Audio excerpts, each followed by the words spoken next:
Nothing too fancy. And this also? That's just leather on top to make the shirt a little bit more believable, but on the bottom is the linen flax. Yeah. That's like proper linen. Yeah. The shirt itself is. They have and the tie, or what do you call the band? the band. This is actually also this is a hackled flax, and I just tied it around my little braid here to add a little bit of design. This hat itself actually came from Disney. If you believe it or not, it came from Disney World.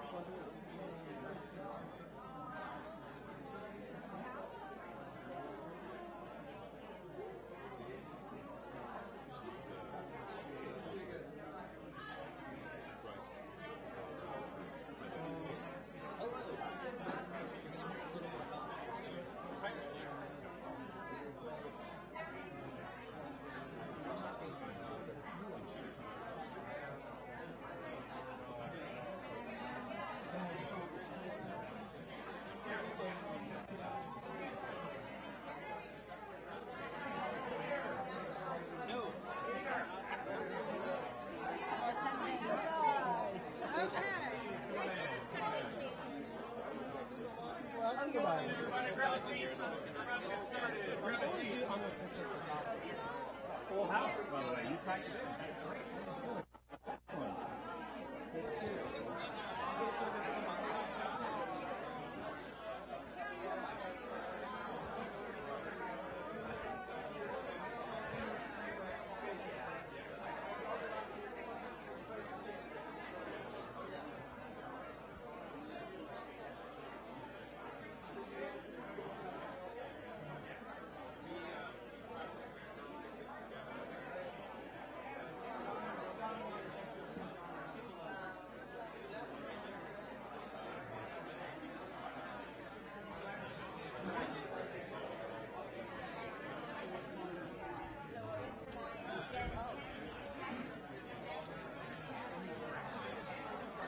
All right. Good evening, everyone. Good evening. Please find yourself a seat. There's a few more there in the back.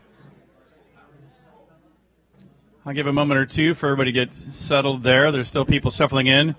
Peter, congratulations. This is a packed house tonight, so people are understandably very excited to hear from you tonight. Hey, but before we get started, let me do a little introduction to the club. First of all, those of you, I've met a lot of you already circulating. My name is Richard Garriott. I'm the current serving president of the Explorers Club. And thank you. But I'd also like to ask, how many of you are here for the first time or second time or third maybe? Okay. And yes, thank you. That's about half of you. So for those of you who haven't been here a lot, how many of you are members? Let me switch that around. How many of you are members of the Explorers Club? Actually, not many. So, Peter, you've also brought us a whole new cadre of people in for your lecture. That's great.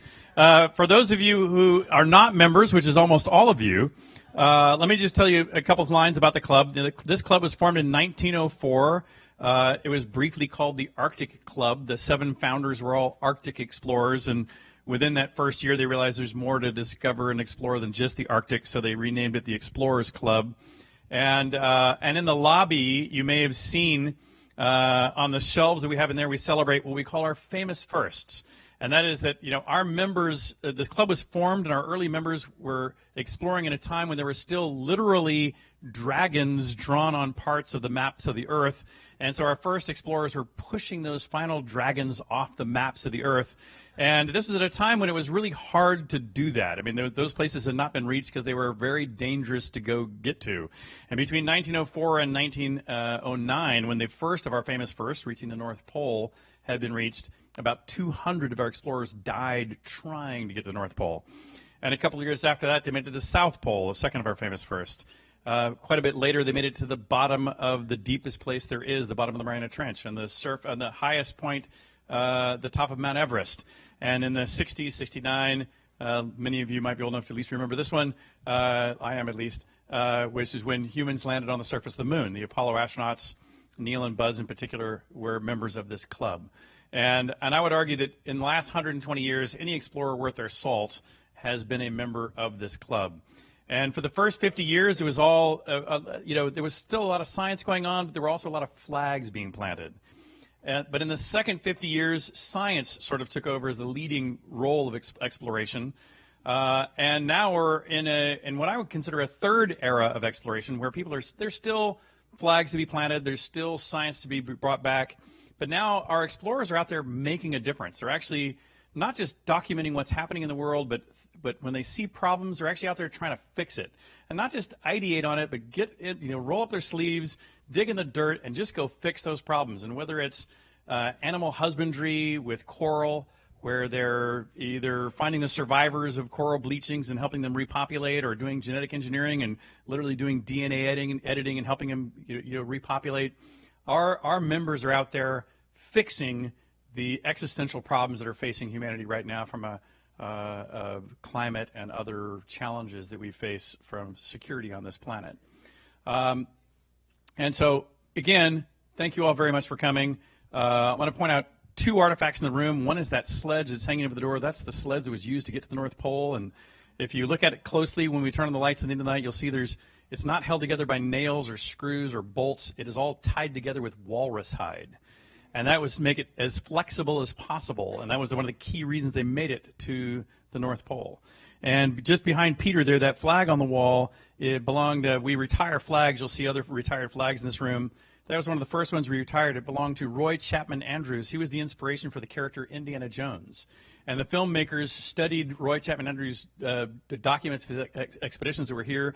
He was the first guy to find dinosaur eggs in the Gobi Desert. And he actually used a bullwhip in countries where he wasn't allowed to bring a gun. And so the bullwhip in the character Indiana Jones is real from Roy Chapman Andrews, and his bullwhip is upstairs in our archives. And so the real Indiana Jones, real bullwhip is here in this building. And literally every artifact in this building is amazing. I hope those of you who have not been here very many times before come back and hang out with us. But tonight, I want to introduce you to our incredibly popular lecturer this evening, Peter Guttman. He is, most of you already know his credentials, otherwise you wouldn't be here, but please let me read off a little bit about his amazing biography. He's not only an award-winning travel journalist, an author, photographer, lecturer, television personality. He's been honored with a Walter Cronkite Award for Excellence in Exploration and Storytelling. He was 3 times named the recipient of the Lowell Thomas, who's one of our, Lowell Thomas, by the way, is this building is named after, in this room is named after. He was named the Lowell Thomas Travel Journalist of the Year Award from the Society of American Travel Writers. He received a Lifetime Achievement Award from the New York Travel Writers Society. He's authored 9 books, which I saw outside on the table that hopefully you get a chance to check out also, that feature his intrepid adventures and travel experiences and are at the core of 2 highly praised series of hardcover books that are created both for Fodor's travel publications and Skywars Publishing. He was honored as one of 20 of the world's most influential photographers. He received the George Eastman Power of the Image Award in Beijing, China, where his work was exhibited at the renowned Temple of Heaven. He's spoken at the George Eastman House International Museum of Photography and Film, the American Museum of Natural History, and has been a featured TEDx speaker.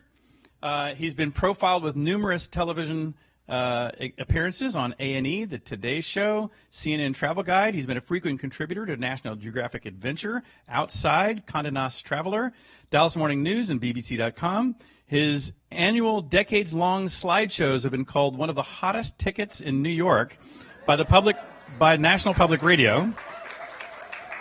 He's been seen across multiple page spreads in Life magazine, on international postage stamps. That's pretty cool. And on the cover of hundreds of books. In a review of his new book, American Character, Surprising Portraits of an Unseen Nation, the New York Sun had this to say: his photographs, like Walt Whitman's poetry, paradoxically restore faith in a more perfect union. That Guttman is a fine writer as well as a connoisseur of people and places is evident. Please give a warm welcome to Peter Guttman. You're very welcome.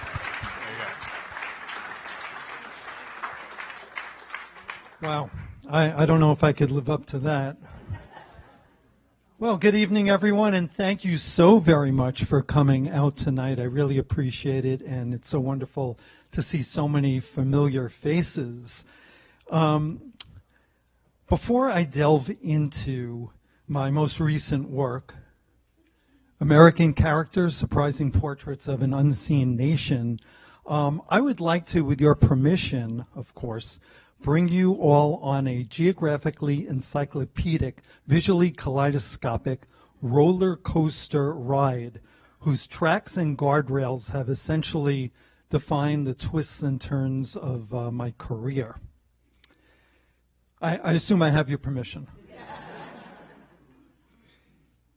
I was raised just across the nearest river, which incidentally is not really a river, it's a strait, on the longest island in the 48 states, Fresh Meadows, Queens to be exact. Now, people that live in Queens and Brooklyn, for some reason, just will not admit they live on Long Island, but that's a geographical fact. I was actually born out in Roswell, New Mexico, which was the unfortunate destination of a UFO that crashed there in 1947. And I had the great honor of being born in the hospital where they reputedly did the alien autopsies. My dad was stationed in Walker Air Force Base there, and he was a brilliant man who also was a very promising painter and sculptor. And he used to, when he brought my mom and me back to New York, he used to bring home from work, a lot of times, different kinds of art supplies for me to play with. And as a result, by the time I was 5 years old, I had my first artwork exhibited at the famed Lever House down nearby Park Avenue. So, being the somewhat nerdy kid I was, which I think you can tell even in this grainy photograph, when I learned that my dad was diagnosed with multiple sclerosis, I began studying the human body and then doing research on the artificial heart, being particularly interested in developing an internal power source that could drive the device. I got in touch with a lot of pioneering doctors at the time, like Dr. Michael DeBakey and Adrian Kantrowitz and Willem Kalf, who was the inventor of the artificial kidney and a pioneer for creating the artificial heart. He's the guy that hired eventually Robert Jarvik, that some of you may know. And he invited me to spend some time with him at his lab at the Cleveland Clinic. And this article in a medical magazine was written about my budding career at the age of 12 years old. He invited me to come and work with him as an assistant in a few years' time, but I decided it was more important to finish my pre-med studies at SUNY Binghamton, now known as Binghamton University. And at the age of 19, I had my first and only midlife crisis. And I decided that the study of medicine was not in any way going to be broad enough to allow me to explore with wonder and curiosity the marvels of our planet. So I changed to pursuing geography. And as a result, on my graduation day, just a few hours before, I made a quantum leap of faith and jumped out of a single-engine airplane about 4,000 feet above nearby Kirkwood, landing very, very close, as you could see, to the target zone. And I targeted my geography degree by making this vehicle my postgraduate office. I would open the door, hop in, armed with a microphone and a, whoops, sorry about that, armed with a microphone, and a Nikon Nikkormat camera, hoping to basically document the wonders of the country while at the same time educating and entertaining 40-some-odd travelers that were trying to discover their country for the first time. And my office hours were generally from early springtime in the Texas Hill Country to late autumn in the Northeast Kingdom of Vermont. I was very much interested in seeing the beauty of the country, and I covered all four cardinal directions from Turnip Rock that you see here on the shores of Lake Huron in the north to Oak Alley Plantation in Vacherie, Louisiana in the south, to Bass Harbor Lighthouse in Acadia National Park in Maine, in the east to Monument Valley along the Utah-Arizona border in the west. And I spent a lot of time in Arizona along Route 66, which was pretty much tying all those four cardinal directions together, which brought escapees from their rather dire circumstances in the urban cities, or the exiled people that wanted to leave the dust-storm poverty of the Midwest out to California to seek their fortune. It was known as the Mother Road, and I had quite a fascination with roads, some might say an obsession, as evidenced by this AAA map I had of every road I had ever traveled in my entire life.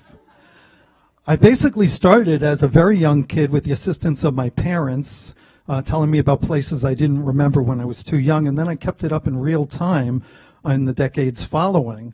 I covered everything from the Pacific Ocean to the Atlantic Ocean and points in between.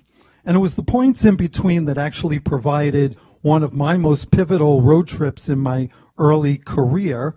It was here, like just a few years after graduating from college, that I convinced an old college roommate of mine to travel with me because I had wanted to see a total eclipse of the sun, the last one slated for the 20th century. And we went for a $99 all-you-can-travel Greyhound bus ticket, sleeping on the bus a couple of different nights.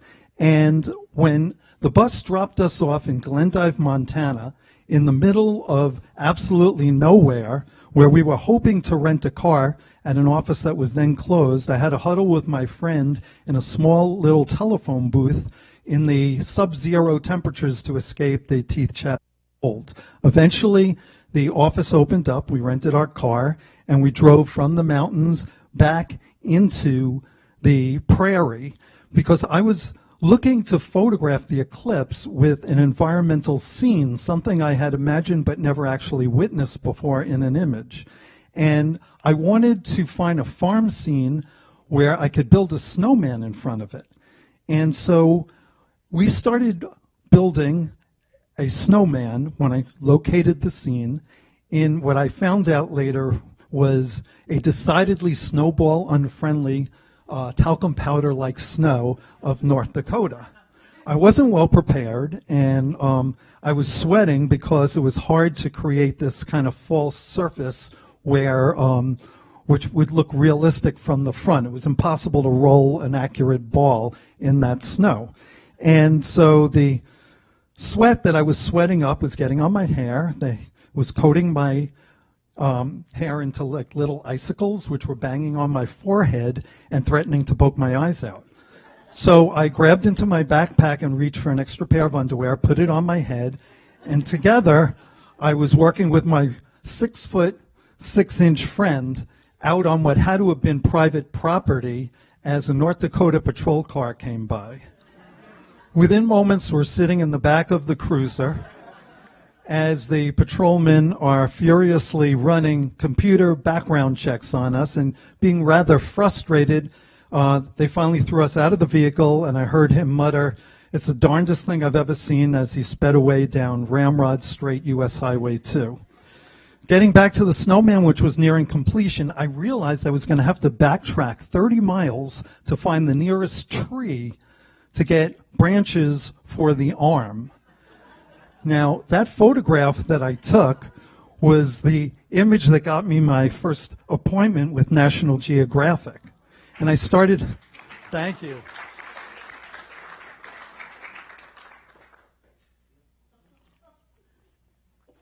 I started getting assignments from newspapers and magazines. And in conjunction with a new job I had as a tour manager and also doing advanced planning, it was Travel Dynamics was the company whose office was only a few blocks to the east from here on East 70th Street. I started photographing in Europe, all throughout Europe, and then eventually graduating to further afield where you could see the Torres del Paine silhouette in Chile and Patagonia, and fan dancers in Korea, and the glaciated coastlines of Greenland, where you see the multicolored matchbox-sized houses on the right-hand side and glaciers on the left. Those glaciers were the ones that drifted southward on the Labrador Current to meet its mid-oceanic destiny, rendezvousing with the bow of the Titanic back in April 1912, and sinking it, of course. I never had that sinking feeling that I wasn't going to earn enough money because I firmly felt that I was much more passionate about crafting a life than making a living. And so, nonetheless, I started getting my images sold to newspapers and magazines and the inside of books and then the outside of books on covers for different guidebooks series, Fromers and Foders. And Foders gave me my very first contract to do a book called Nights to Imagine, Magical Places to Stay in America.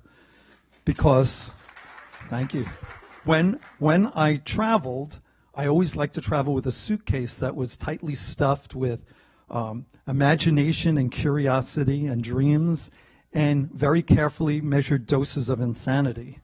And as a result, I never liked staying in the recommendations of guidebooks. I decided to create my own guidebook in unique spots to stay at. So I would stay in cozy inns in remote rural villages, or I had a big thing for staying in lighthouses. I slept in 2-story tall shoes, 3-story tall dogs, 6-story tall elephants. And since I liked my animals live as well, I stayed at the Giraffe Manor while in Nairobi, Kenya, where the doorbell would ring and Jeffrey the giraffe would stick his neck inside. And from the comfort of your couch, you could feed the animal with the highest blood pressure in the world needed to get a blood supply to the brain of the animal. But both my altitude and my blood pressure lowered as I spent some time beneath stalactites and stalagmites at Beckham Creek in the Ozarks, and I climbed what seemed to be a stairway to heaven to sleep in a swaying tree house at the foot of Mount Rainier. I slept in rattling fire lookout towers where rangers used to look out to find the first spots of trouble in forests like this, where I was able to find a pine cone that I could sleep in and wake up to some quality arboreal time dangling like a chandelier from the redwood trees. You see it glowing at dusk. And also glowing at dusk was a water tower I stayed in where from its deck you could watch the crashing waves of the Pacific. And I opted for more calm, still waters as I canoed through a labyrinthine maze of mangrove swamps in the Everglades to sleep at these Seminole-inspired traditional chickees that are like rafts just inches above hungry alligators lurking just below the surface. But just above the surface were hungry mosquitoes, and that forced us behind mosquito netting. And there was no such worry for mosquitoes at the Ice Hotel, which is always temperature controlled at a balmy 29 degrees when it's below zero outside. And the air pressure was controlled at Jules Undersea Lodge, which you had to scuba dive to reach your bedroom and wake up to a bedside staring competition with Barracuda and watch 20,000 Leagues Under the Sea on the VCR. I spent 60 feet over the sea while sleeping in this harbor crane in the Netherlands, and from the cozy industrial cabin, I was able to turn a toggle so that my bedroom swiveled 360 degrees looking in every direction. I was fascinated by directions, by perspectives and angles, and I brought that to my photography. And here in the pancake flat polders of the Netherlands, I was able to get this shot of a bicyclist biking through the tulip fields by climbing up on top of a utility shed. This image was before the advent of drones, and it was the image that Kodak used and featured in their advertisements to promote Ektachrome VS100. I also would find myself on privileged perches like this, which is atop the Verrazano Narrows Bridge, which when it was built in 1964 was the longest suspension bridge in the world. And you're looking at the beginning of the New York City Marathon. I'm 693 feet above the water's edge with Staten Island just below me and Brooklyn at the top. And at the top of George Washington's powdered wig, where I look down Thomas Jefferson's 20-foot-long nose. And then being quite a bit more nervous about my perch here atop the mizzenmast of the Sea Cloud, which is the world's tallest sailing vessel, and I was clinging onto the wrong end of a swinging pendulum as it was swaying back and forth. You can see the waves at the bottom of the ship, but an even more courageous sailor just below me who does this every day, and indeed sailors have fallen from this spot to their death in the past. And this image was shown on ABC World News Tonight the day that they stopped manufacturing Kodachrome, which was the longest running film stock in film history. And it was noted that this image was one of those for which the middle to late part of the 20th century would be most vividly remembered. And here we can see a vivid image of a fire lookout tower, again taken in the days before drones. And I was able to do that by fully extending the legs of my tripod and using it as a fishing rod. So I was actually inside the fire lookout tower when I took this image. Or driving a Saturn automobile through the autumnal splendor of Kankamangas Highway in New Hampshire. Did someone say Lynn was here? Yay. Thank you, Lynn. My model on that trip. That was also done using my extended tripod, or from the Eastern and Oriental Express as it sliced its way through Peninsula Malaysia, or rumbling over the stone viaducts, centuries-old stone viaducts on the Glacier Express as it heads to Zermatt in Switzerland. I clamped my camera onto the masts of land yachts as they roared across the Mojave Desert and onto the wings of a float plane as we headed to a remote fishing camp in the Allagash. I basically got strapped up to all kinds of cables to climb up above the rainforest and photograph the cloud forest in Central America as the scientist is surveying it.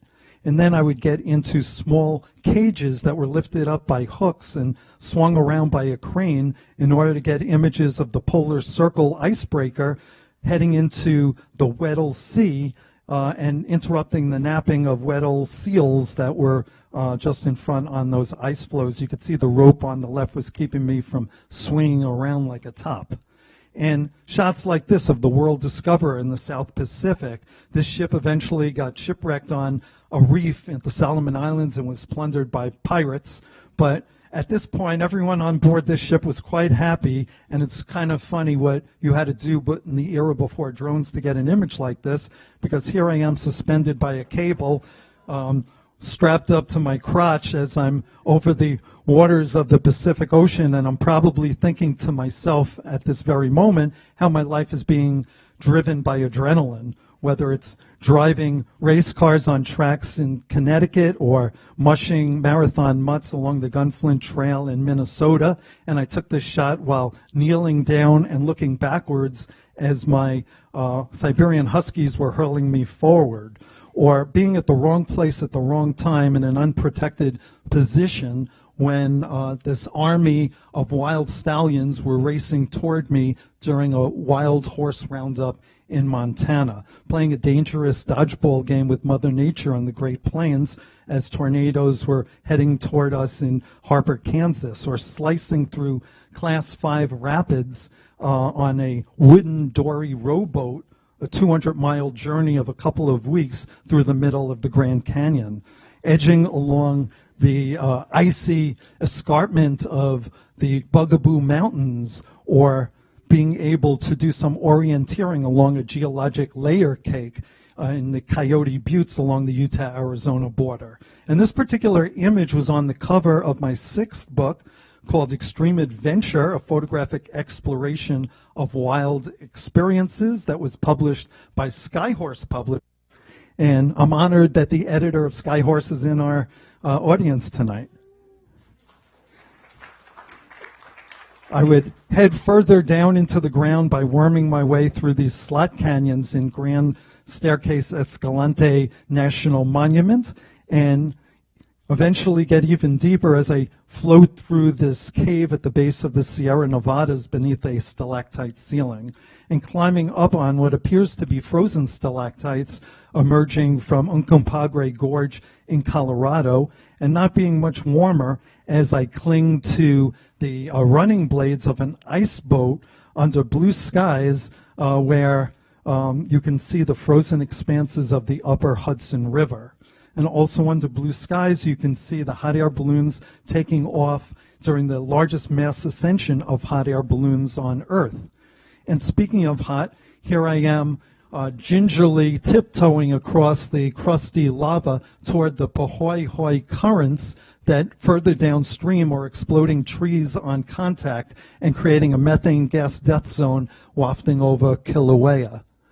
And to wipe some of that ash off our feet, jumping into the AIM toothpaste-colored waters off of Little Corn Island in Nicaragua. This image was on the cover of my 7th book, By the Sea, A Photographic Voyage Around the Blue Planet, also published by Skyhorse, and doing some snorkeling with parrotfish along the longest fringing reef in the Western Hemisphere in Bonaire, doing some shark cage diving off the coast of South Africa, swimming with whale sharks in the Indian Ocean in the Maldives, where I looked down from a float plane and saw these atolls. It looks almost like smoke rings down below. And atoll is a word that comes from the Dhivehi language, which is spoken exclusively in the Maldives. I also saw these velvet-tufted mushroom-shaped rock islands in Palau and the karst limestone towers that were sprouting over Halong Bay. You see a silhouette of a little fishing boat there to give a sense of size and comparison. Looking down on the tabular icebergs in Paradise Bay in Antarctica with a silhouette of an Arctic tern, which sees more daylight than any other organism on Earth, as it basically wins the award for frequent flyer mileage, flying from the Arctic in the summer to the Antarctic in the summer. And a different kind of silhouette that could be seen on the third longest river in Africa. This is the Niger River. I'm in a wicker basket pinnace heading toward Timbuktu. And in the back of a papyrus reed tanka on the Nile in Ethiopia, feeling like I'm in a scene from Out of the Bible, which got me thinking about the Greek deities and the 4 elements of air and land and sea and fire, which must have inspired the oldest continuously operating religion in the world, the Zoroastrians, who worship fire. And here's a fire temple in Azerbaijan, and the fiery smoke coming out of the incense cans that could be found on the steps of Santo Thomas Church in Chichicastenango, and the smoky incense coming from this urn in the Tao religious services of Tien Hau Temple in Ho Chi Minh City in Vietnam. And Tao is a distant relative of Buddhism, which you see here, a monk venerating a giant Buddha in Manuha Temple in Myanmar. And we can see the sadhu holy men sitting in the shadows of their Hindu temple in Kathmandu, perhaps thinking about the almost painful to look at Hindu procession of Kavadi seen here in Mauritius, where lemons and limes are nailed through the skin of their chest as they go to pay homage to their Hindu deities. And here we can see bowing Shinto priests with their horsehair hats in the courtyard of the palace, Gyeongbuk Palace in Seoul, Korea, and the ultimate prostration going on here outside of a mosque in Nairobi, Kenya.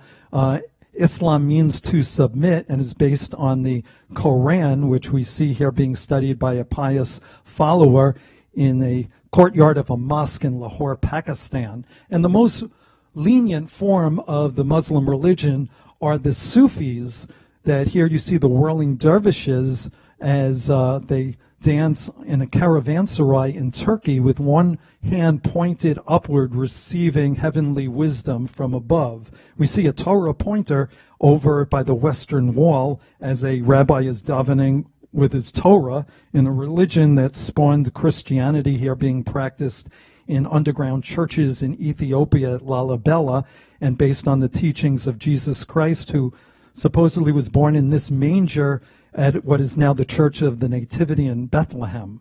And we'll supersize those candles and see a full moon festival taking place over at the Shwedagon Pagoda in Myanmar, in Yangon. And these religions and landscapes and cultures and traditions were a good part of the inspiration behind me creating Beautiful Planet HD, which when it first came out, the very first day the iPad was invented and available to the public in April 2010, was the #1 best-selling travel app on the iPad. As you could see here, it was even beating out Zagat's and Lonely Planet and even National Geographic. And it was meant to inspire younger generations about the wonders of the world, almost like a global encyclopedia. And to be a global encyclopedia, I had to have reached the northernmost point on Earth and the most noted piece of real estate, which is the North Pole.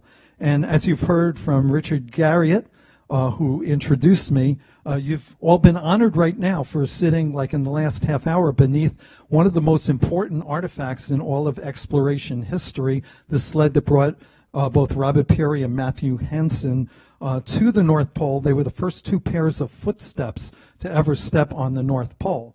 So fast forward 8.5 decades later, and I was the 1,444th person to put footsteps at the North Pole. And you could see here the travelers that have traveled with me on the icebreaker. They're celebrating their arrival by dancing around all 24 time zones of the planet that all converge here. And as they do that, they are sort of leaping over the international date line into tomorrow and then back into today. And when they disband, they are all heading off in different directions, and yet every one of those directions is south. Except for me, because I chose a different direction, which was up. And here you can see I climbed the radar mast of the Yamal nuclear-powered icebreaker to photograph the radar engineer and document that at this very moment I was standing higher atop the surface of the Earth than any of its 5.2 billion human beings alive at that time. And on the opposite side of the globe, a different icebreaker could be seen here as this ship approaches South Georgia Island, where I was met by this greeting committee of 6 king penguins. But actually, I did see more penguins than that. And actually, I saw a few more than that. Actually, a few more than that.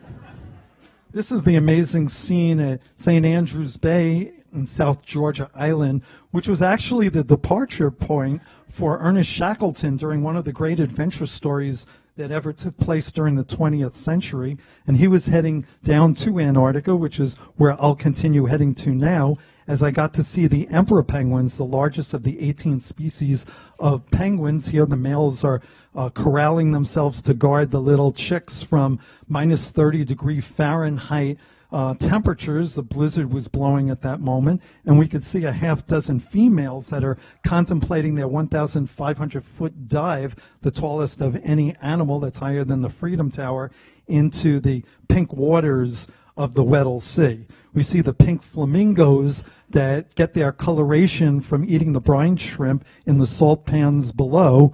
And below the Amazon, the pink dolphin has emerged with its jaw-like, needle-like antenna, which acts as an echolocating sonar of sorts to navigate through the submerged tangle of vegetation. And the pinkish color they have is because of the rich network of capillaries so close to the Earth's surface. And that also is what colored the walruses that I spent a week camping out next to, 5,000 walruses on Round Island. And they're snorting and snoring and grunting and groaning, keeping me awake in my tent at night. And almost as entertaining, we're seeing the giant tortoises in the remote atoll of Aldabra in the Indian Ocean. Here you see one giant tortoise asking another out on a date. This is what I call heavy petting. This I call splendor in the grass. And the next shot I call when in Rome. That's Professor Stephen Arnold of the University of Chicago administering a thermal rectal thermometer reading to the giant tortoise because it's reputed they have the highest body temperature of any animal in the zoological kingdom, 130 degrees or more. And speaking of rear ends, we can see the zebra who's, we could see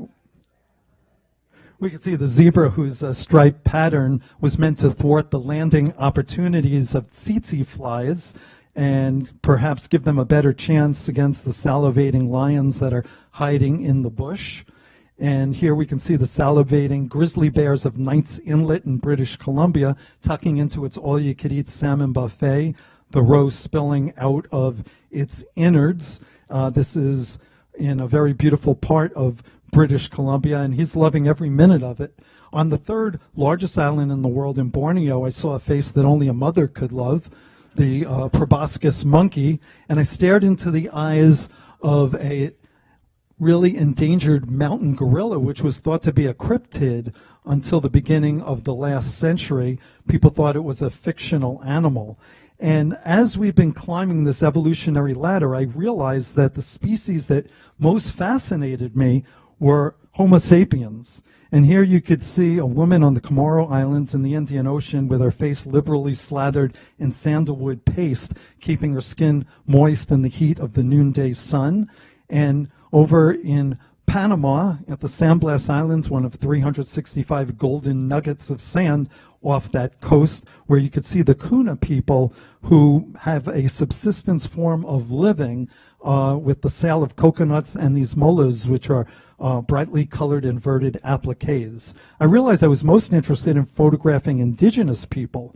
So I spent some time with the Nago land divers in Vanuatu on Pentecost Island. Here you see them resplendent in their scrotum-revealing dress code beneath the swaying arms of a banyan tree, encrusted in vines, which are tied to the ankles of these land divers who will jump off of rickety bamboo towers 100 feet high to softly touch their head on the ground and ensure a successful yam harvest. And I also spent some time with the Iban, the headhunters of Sarawak, sleeping in their longhouses with one eye open, of course, and awakening in the morning to see them blowpiping their dinner, shooting monkeys in the jungle. I spent time with the warriors that could be found in the corrugated interior of Papua New Guinea, the Melpa Wigmen, not discovered by outsiders till the mid-20th century. It's said that their facial designs inspired Pablo Picasso, but perhaps the most fierce of all these warriors were the Asmat on the other side of that island in Irian Jaya, now called Papua, and these folks are said to have had Michael Rockefeller for dinner. And I don't mean as a dinner guest, but perhaps as an appetizer or even an entree. He was out there collecting their amazing carvings that are prized and today could be seen in the Metropolitan Museum of Art in a wing named after him. You could also see one example on the 5th floor of this building. And the carved bones that you see that go through this gentleman's nose are from cassowary birds, and they are one of the largest flightless animals in the world that are shoved through the septum of his nose. And as we leave the tropical regions behind and head up to the polar areas, we could see the crinkled nose of this Inuit with his squinting eyes. They are said to have invented sunglasses, which in reality are more like goggles with slits in them.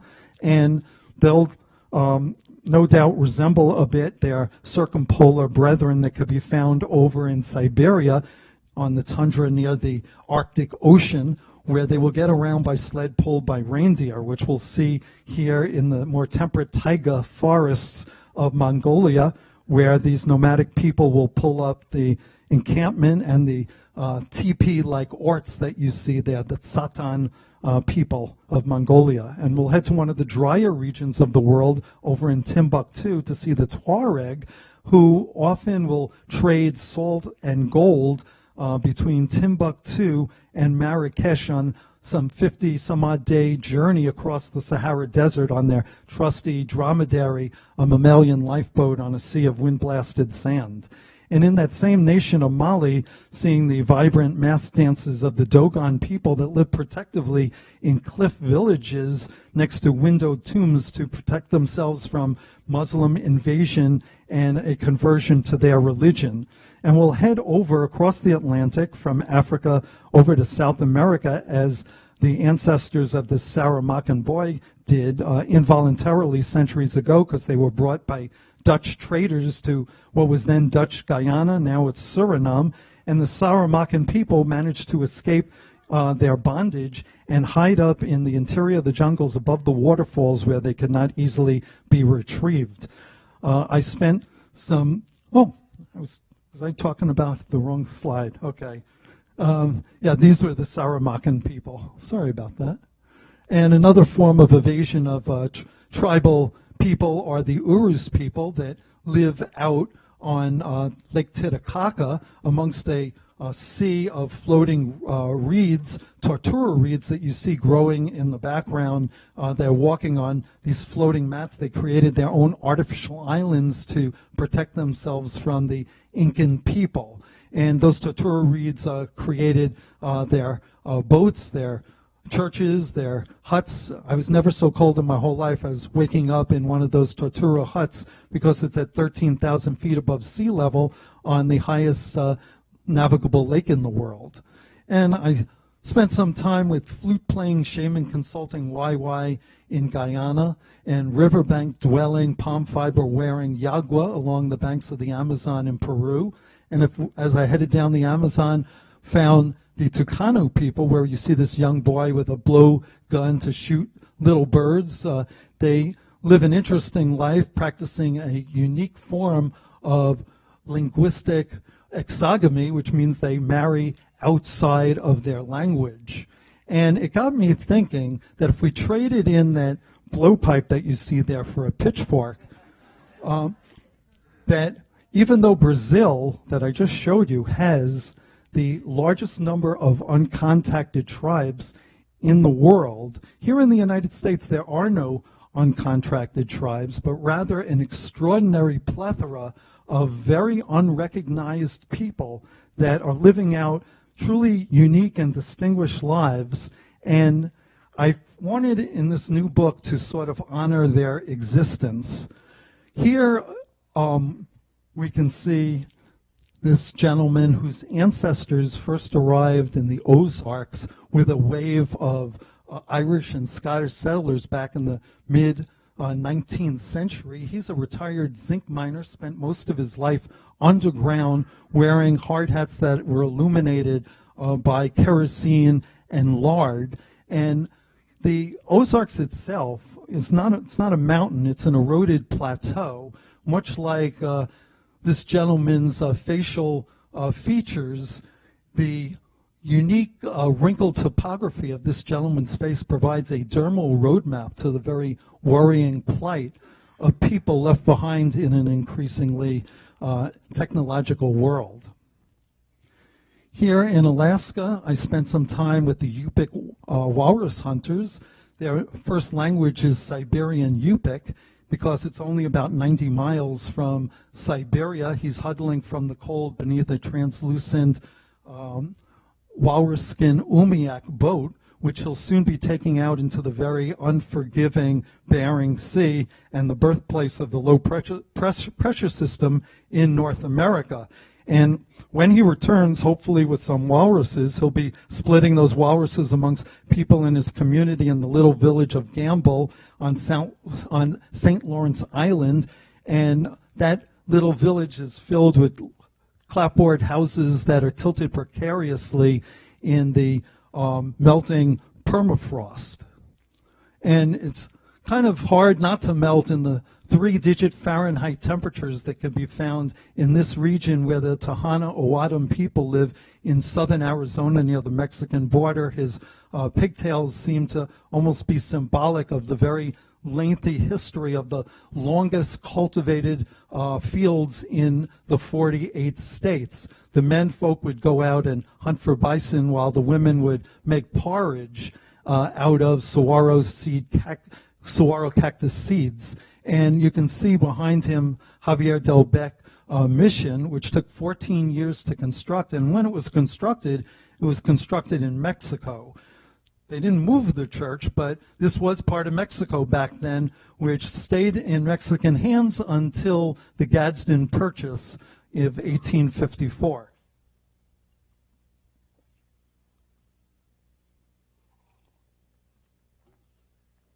Over in Hawaii, on the island of Molokai, which basically anchors the keystone position of the world's most remote island chain, protected by Earth's tallest sea cliffs and the birthplace of the hula, I met Lawrence Akai, who ushers us into the mystical Halawa Valley, where we pass 15th century Heiau temples toward his taro cultivation plot, where he grows the plant that's a very important part of their staple, putting on nutrition and also calories, I think, as you could see. And over in northern New Mexico, we see the Pueblo people in front of their cubist, mud-baked apartment building complexes that in some instances are 5 stories high. You could see from the snow on the ground that it is New Year's Day, and he's getting ready for a turtle dance festival. The only way into these houses is not from the side, but you climb up ladders to reach the roof, where Santa Claus style you then descend down a hole into a household that speaks the Tiwa language, which only 2,000 people in the world actually speak. So we'll leave the Turtle Festival behind, and we'll come to another festival where I think you can see the dual tailpipe exhaust out of this gentleman's nostrils. The vape smoking motorcyclist, and that smoke is about ready to obscure the patriotic motif on his motorcycle. Some of you up close might see that square white patch on the right that helpfully explains that a friend can help you move, but a brother will help you move a body. On the other side is the acronym DILIGAF, which you might see. And that actually stands for, and I'll try to clean this up a bit, do I look like I give a fudge? No, you don't. So right behind them is a festival where people are definitely having a ball, because one of the main highlights is this giant kettle that is cooking giant bull testicles, frying them for a meal, and that it will be followed by a testicle beauty pageant, a human testicle beauty pageant, judged by the female of the species in a number of different categories that I think it might be unwise to detail at this particular talk. When he leaves, he'll be driving down Interstate 90 on the longest interstate road in the United States, passing the Montana border into South Dakota and to Sturgis, which is where the home of the Sturgis Motorcycle Rally. Over 100,000 motorbikes come here. He is part of a gang, as you could see his do-rag has the initials for the Empire of Defiance. He sits defiantly atop his motorbike on a main street that's clogged with Harley pipes and ape hangers that are as shiny and glistening as the dress that's worn by this Easter parader on the steps of St. Patrick's Cathedral in front of those ornate 1879 doors, part of a ceremony that's taken place since the mid-19th century along Millionaires Row on Fifth Avenue, and that is Patricia Fox and her partner Howard Chazar. And Howard's here. Whoa. Well, in that case, I think we should say that Patricia actually was the national training director at Estee Lauder, and she also is featured in many fashion magazines for her ultra clothing wear, which is basically every day for her, as she says she doesn't like to live in a beige world. And Howard's her eager accomplice in this, and I think throughout life. Here we see a different kind of pose taking place in an area that once had the very oldest Chinese-owned neighborhood in the United States in Los Angeles, where Chinatown grew out of this area, and it became supercharged in notoriety in 1938 when Hollywood set designers decided to build facades that were an homage to old Shanghai. The jackets that they're wearing are embroidered in peacocks, which is a Ming Dynasty symbol of good luck, and the red coloration they have is meant to indicate both power and good fortune. And we'll go from one parasol to another as we can see these southern bells where you would need a good fortune to be able to afford those dresses, which cost upward of $5,000. To be one of these southern belles, which is called an Azalea Trailmaid, a goodwill ambassador of Mobile, Alabama, you have to be a valedictorian in order to qualify for wearing these dresses that seem to defy gravity as they weigh over 50 pounds. They stand next to a Creole cottage that celebrates Mardi Gras because it was here back in 1703 that Mardi Gras first was invented or created here in the United States. It was not in New Orleans, which had its first Mardi Gras 130 years later. And here we can see somewhat more modest colors amongst the plain people of Lancaster County. We're at an Amish mud sale, which is held in Lancaster County and various towns on the weekends, where they will auction off buggies and horses. And here they're taking a break to watch a game of cornerball with a straw flooring to soak up the mud. And cornerball is a combination of dodgeball and baseball. And it's pretty wild being in this amazing scene, a sea of these straw hats. And here we see only one straw hat being worn by the cable ferry deckhand that is crossing the river near Hatton, Virginia, as we are now on the last remaining pulled ferry in America without any motors or engines. It carries vehicles across the river. This was once a watery turnpike that used to bring bales of cotton out of the plantations and downstream to market. And a different waterway will travel now as we come to the Penobscot Bay and see Captain Rick Miles making his way at the helm in the middle of a windjammer race. Penobscot Bay is dotted with 200 spruce-clad islets. And another image that symbolizes the power of the wind, where we see John Spur, whose wife Mary is here tonight, and I'm so happy you came. John is the captain of the Hudson River Ice Yacht Club, who actually gives rides on his ice yacht. These are mahogany craft that were the playthings of the wealthy who built millionaires along, who built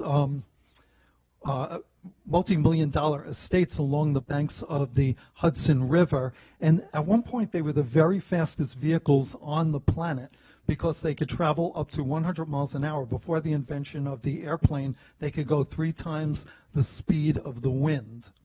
And wind also plays a starring role in this image of a land yachter waiting for the wind to pick up, when these vehicles will float like an errant dandelion across the landscape. It was originally developed as a wind wagon, which used to transport gold ore from adjacent mines on different banks along the edge of these huge playa dry lakes in the Mojave Desert of California.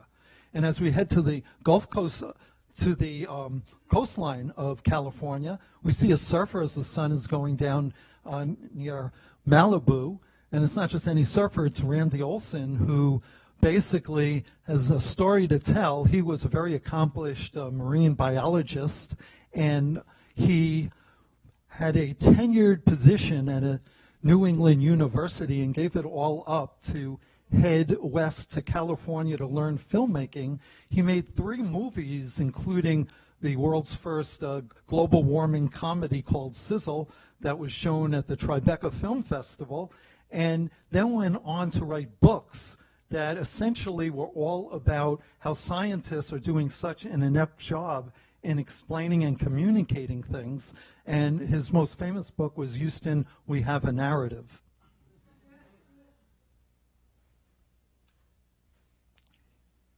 Excuse me, my mouth, as you can tell, is extremely dry.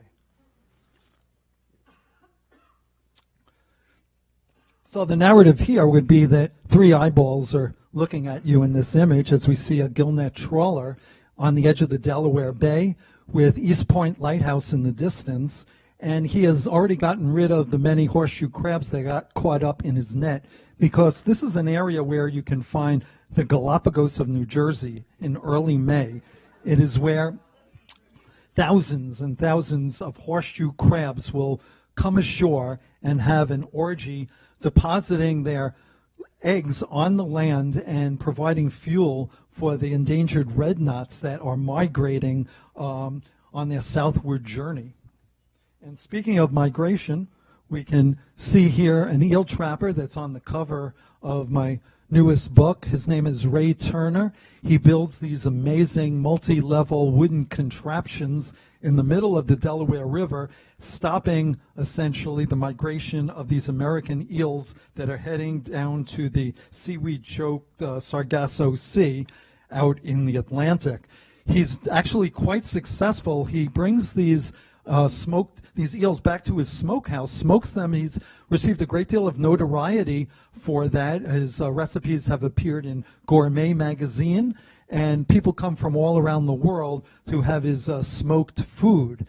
And he will head downstream to the smokehouse, which is right next to his off-the-grid stone cabin where he lives with his pet emu.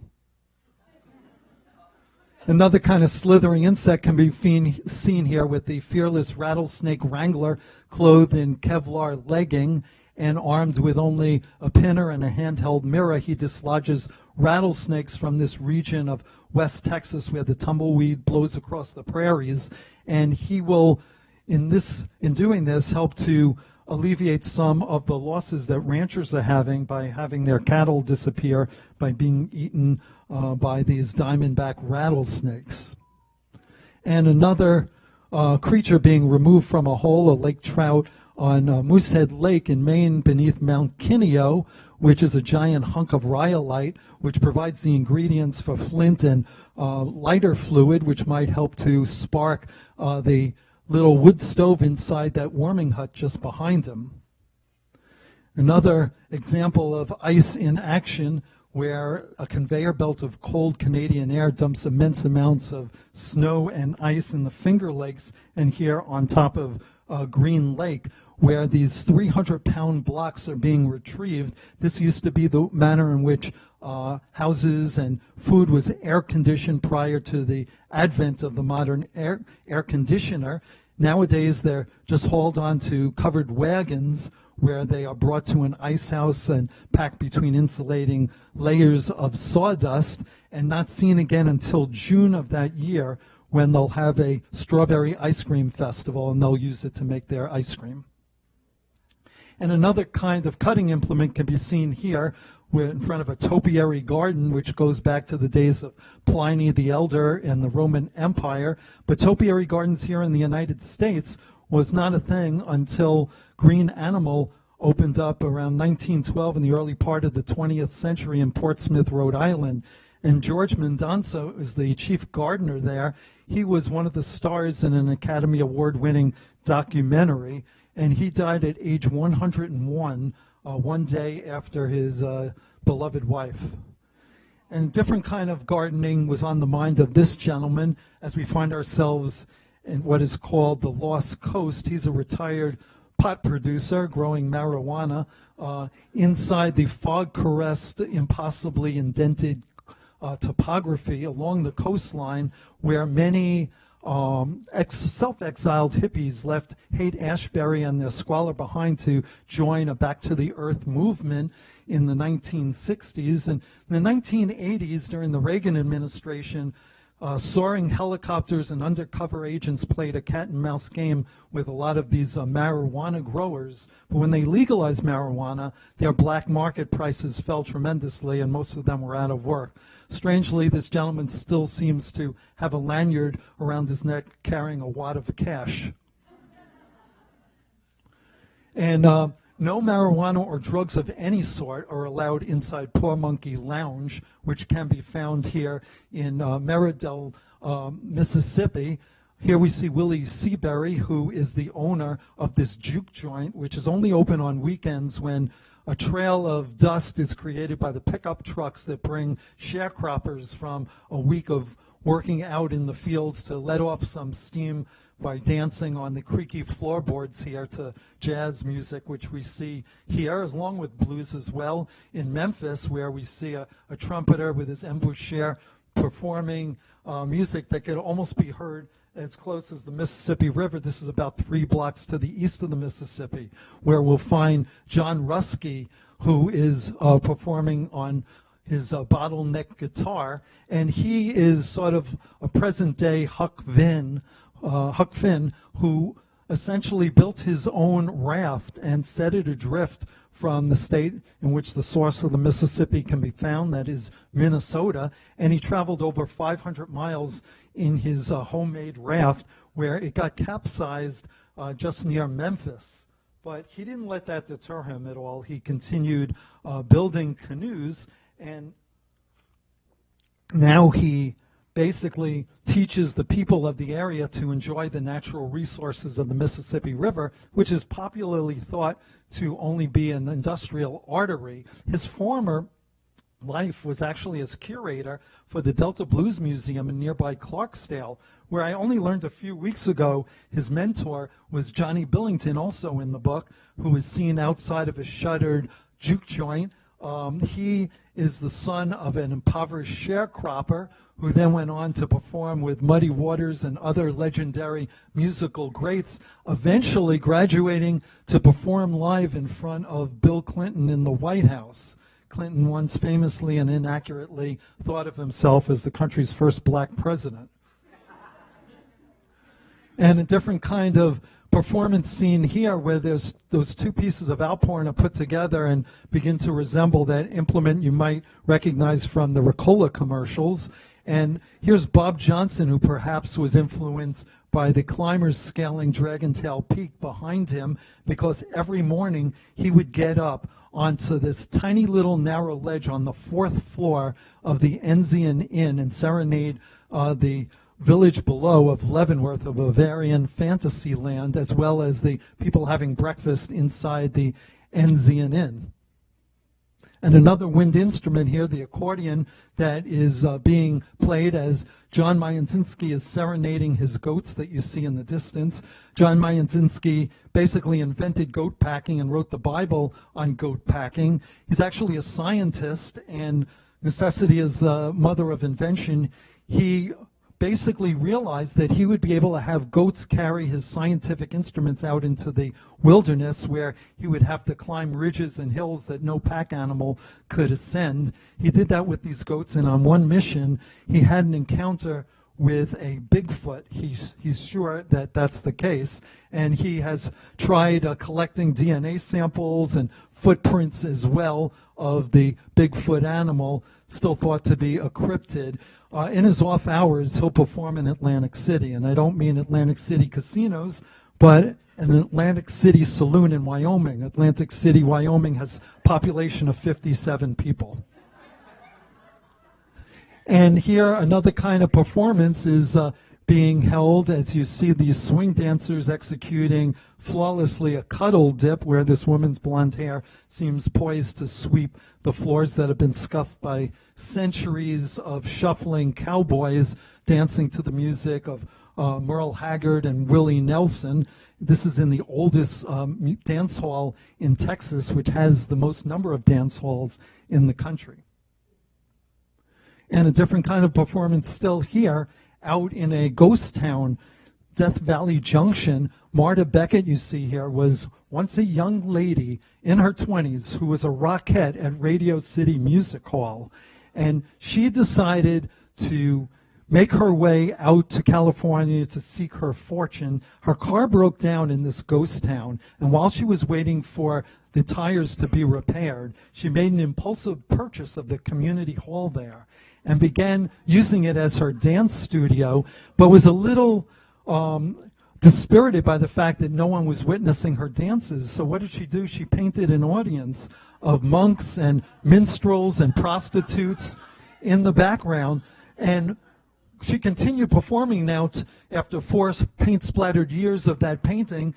Some people actually saw this and heard about it, and they started drifting in, and those people told other people, and before long she was dancing in front of full audiences that came to join their painted counterparts. And she was in her 80s here while she was still doing her ballerina act at the Amargosa Opera House.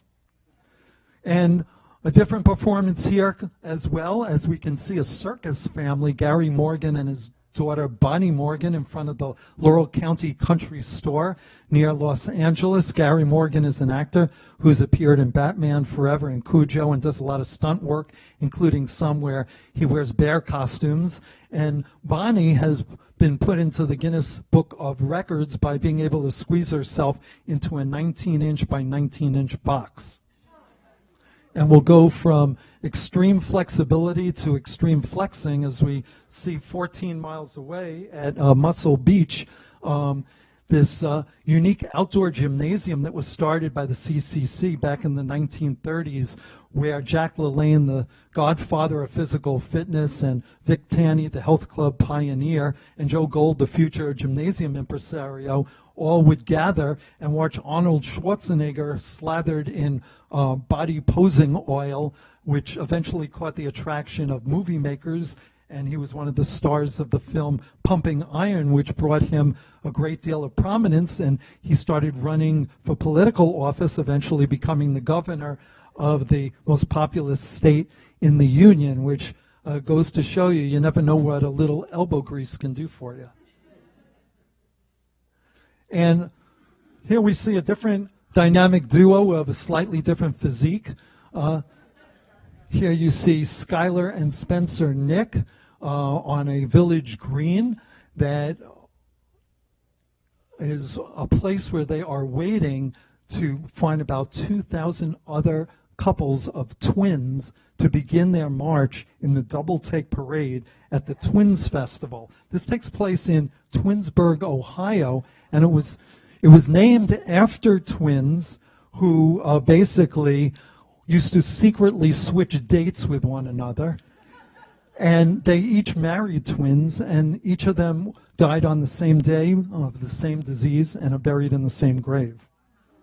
The cigars that they're chewing, the wrappers that are made for it, the shade leaf tobacco, was probably grown by David Arnold up in the Pioneer Valley.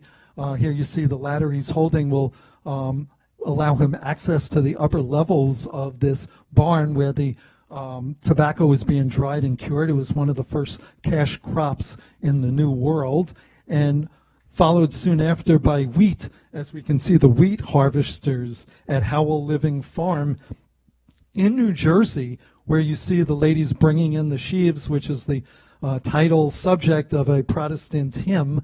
And on the right-hand side, you could see the mechanical harvester that was invented by Cyrus McCormick in the 1850s. The goddess of agriculture is Ceres, which is where we get the word cereal from. And as agriculture progressed back in 1874, George Frick invented this steam traction engine after watching his tea kettle whistling on the stove. And this steam traction engine engineer is standing next to the 5-foot-high wheels that remind me that actually this was the vehicle that first participated, the very first vehicular road race in the world was done with these steam traction engines, long before there were car races. And here we see flax scutchers, and we can see Doug and Bryce Pletcher from Pennsylvania, and they are here to, well, not they, but Bryce is here tonight. Let's have a round of applause for him.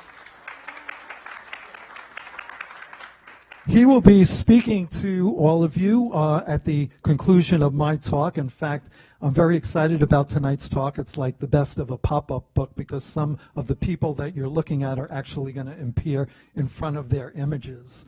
And you can see a flax ripple that Doug is holding, and Bryce is holding a scutching knife and a hackle through which it looks like there's blonde hair hanging, which is the combed remnants of the flax. And if you ever heard, and that's called a toe, by the way, so if you've ever heard of toe-headed, it comes from this flax fiber.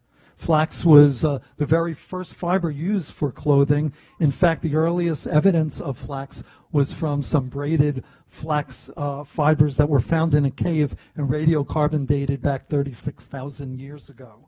It also supposedly imprinted Jesus Christ's face on the Shroud of Turin. And flax became a bit out of style for clothing after cotton hit the scene, and after Eli Whitney invented the cotton gin, which is short for cotton engine, he inadvertently created a huge demand for slave labor.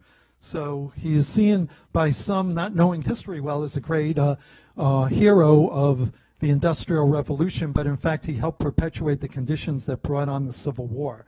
1 acre here creates 3 bales of cotton, and it was here where the sediments from the nearby Mississippi River create very, very fertile soil. And we'll go from these flat bottomlands over to the very steep ridges of the mountain state, which is West Virginia, the Monongahela Mountains, the north-facing section where you could see the odoriferous bulbs that are being collected and brought back, 2,000 pounds of which brought back to Richwood, West Virginia, where they have the Feast of the Ramson, where ramp queens entertain the people waiting online to dig into their ramp feast of boiled and pickled and fried ramp served with burgers and milkshakes and with jam and wine. And at the door where the people online enter into the feast, the mayor is waiting to give away to each person 1 free breath mint. And you don't have to worry about breath mints for blueberries, perhaps some white strips or whatever, but this is Maria Emerson, who's a passionate advocate of genetically unmodified wild blueberries. She also created Blueberry World at the nearby attraction on Route US Highway 1, where the golf courses are painted blue and where giant satellite dishes have been converted to blueberry pie. And blueberry is one of 3 foods that are truly indigenous that can still be found in the supermarket, the other 2 being Concord grapes and cranberries that you see here. Here you see a cranberry harvester in front of the beaters that have basically beaten the berries that were growing on vines that are submerged beneath the water in a procession that will enable them to corral these berries and then shoot them up onto conveyor belts onto awaiting trucks and off to the Ocean Spray cranberry plant. And this is in the Pine Barrens, which is the largest wilderness area between the Everglades and the North Woods of Maine. Here, something else coming out of the water is a western chicken turtle caught in the trap of this Cajun trapper whose ancestors were Acadians that were forced out of Nova Scotia after refusing to sign a loyalty oath to the British. This is his watery supermarket where you can also get mink and nutria and alligators. And when the Cajuns were expelled, they headed down the Mississippi River to its dead end in the Atchafalaya swamps, the largest swamp wilderness in the United States. And another hard-shelled animal here where rather ebullient Anelia Bacci is holding up a prized Homo americanus, a giant lobster whose antennas are capable of sniffing out food. Their claws are capable of exerting 100 pounds per square inch in crushing objects.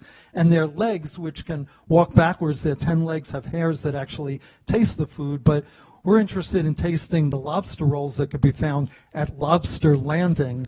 And I have traveled all throughout New England writing and speaking and photographing about lobster pounds and lobster rolls, and I can guarantee you these are the best lobster rolls in America, and that even includes Red's Eats in Westcasset. And speaking of red, you could see the red flanneled Carolyn Peterson in front of her 1926 fishing cabin on Isle Royale National Park, the least visited national park in the 48 states. She has been conducting the longest running prey predator scientific study in the world, the interactions between moose and coyote. And if you were one of the few people that got to visit here by float plane or ferry, you shouldn't be surprised if you run into these passionate poop collectors toiling away in the damp forests. And here you can see Verna Dietrich tenderly caressing the ear of a smoked pig. that could be found at Dietrich's Meats. If you ever drive down Interstate 78, the chances are you smell the fragrance from this smokehouse where you can get chicken feet and lamb's tongue and all manner of Penn Dutch specialties. Here we see Larry Ashley, a fourth-generation poultryman with his hands full, where these strutting toms and crowing hens are basically living out the last weeks of their retirement before they'll be playing a starring role on the platters and plates of Thanksgiving, where here we see Pip and Virginia Taylor at the farm at Frost Corner, and she is also here. This is Virginia Taylor's here tonight, coming down from New Hampshire. She is the epitome of a homesteader, creating and sewing her own clothes and growing her own foods. And she still doesn't have a computer or a smartphone, so it was quite a feat getting in touch with her to tell her about this. And although I know, Virginia, you would have next been creating your colonial era recipe Marlboro pie. Instead, for dessert, we'll have some cheesecake. As we see the world's largest cheesecake, the Guinness World Record, you can see it says Philadelphia cream cheese, being served up at a cream cheese festival in Lowville, New York, near the Adirondacks. And this elfin twinkle in her eye is perhaps because she knows that Philadelphia cream cheese was not invented in Philadelphia, but rather in New York. And another Guinness World Record can be seen here, only about a dozen miles from the exact center of the 48 states, where we see the world's largest twine ball, the world's largest ball of twine, where we see Linda Clover, a former librarian. She's the custodian of this twine ball that's housed in its own pavilion. And she lets people that are driving by on U.S. Highway 24 add strings to the twine ball, therefore preserving its world record. She's holding a giant cat head, which is echoed on her T-shirt, perhaps because cats love chasing twine, and I realized it's because of their feral instincts of chasing the long tails of rodents. And we'll go from cats to dogs, where we see Jazz the Schnoodle on the lap of Steve Brodner, an acclaimed political cartoonist who's working on a piece for the Washington Post. His artwork's been on the covers of The Atlantic and Newsweek and The Nation, and he often comes up with extraordinarily beautiful and vivid pieces of artwork. His most famous book, Freedom Fries, details his political cartooning and art that was first honed back in the early 18th century by William Hogarth. And staying with the theme of dogs, we could see this pug being held by Alexander Wade, who's really hugging his beloved pug. He was a valedictorian who helped redesign the sidewalks of Saugerties that dissolved into a half-mile-long trail of boardwalks leading out to the Saugerties Lighthouse, and he's the lighthouse keeper. This is almost 90 miles exactly north of where the Circle Line begins its loop around Manhattan. And here we see Harry's on the Loop, which is a barbecue joint, a roadside barbecue joint that can be found in Willow City, Texas. And Harry Hickman here is playing with his pet armadillo. The nine-banded armadillo is actually the state mammal of the state of Texas. The state legislature actually proclaimed that. And Texas has more armadillos than any other state in the union, but if you went down there to see an armadillo, the chances are greatest you would see the legs up variety along the side of the road. Back in the 1990s, before political correctness came along, he was able to get away with things like having a Confederate flag on the wall in the background on the left, or a noose hanging by the wine rack on the right. And another example of taxidermy here, as we see Amber Makut. Is she here? Where is she? Amber, I was looking for you the whole time. Let's give a round of applause for her. She will be appearing and to talk about her craft as well. And you don't have to be a member of the Audubon Society or a life lister to know what species of bird that she is holding up. It's a species that has gotten a bum rap because the pigeon is actually not a flying rat, but actually a member of the dove family. And behind her is a scurry of squirrels playing poker and chipmunks with top hats. And she is working out of her workshop in Greenpoint, Brooklyn.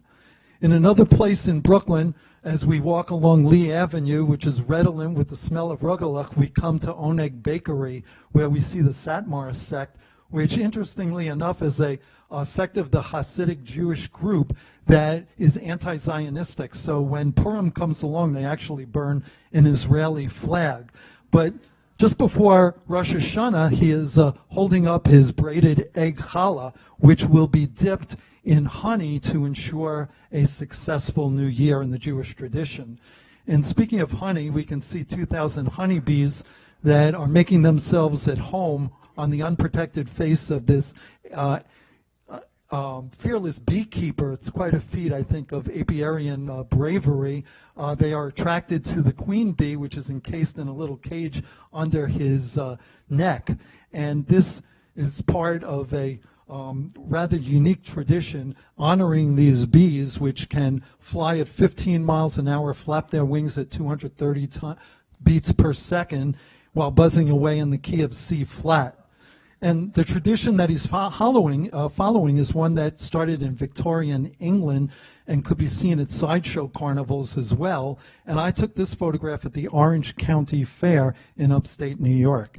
And we'll go from upstate New York to upstate Massachusetts near Ashfield, where we'll see another example of sweet liquids found with this drover who is coercing his yoked oxen to pull a truck of maple sap, which has been collected from the trees you see in the distance with buckets, and each tree is its own arboreal chemical factory. He'll bring it back to the sugar house, and we'll look at the sugar house that can be found here in Reading, Vermont, where a member of the Jenny family is checking the viscosity of the liquids. It takes 40 gallons of maple sap to make 1 gallon of maple syrup. And a completely different sweet liquid can be found here, where Willis Wood is getting ready in this cider house to finally take out the delicious liquids that are being boiled. It's boiled cider, which he is basically cooking up. This cider house actually was used in the film Cider House Rules, an Academy Award-winning film in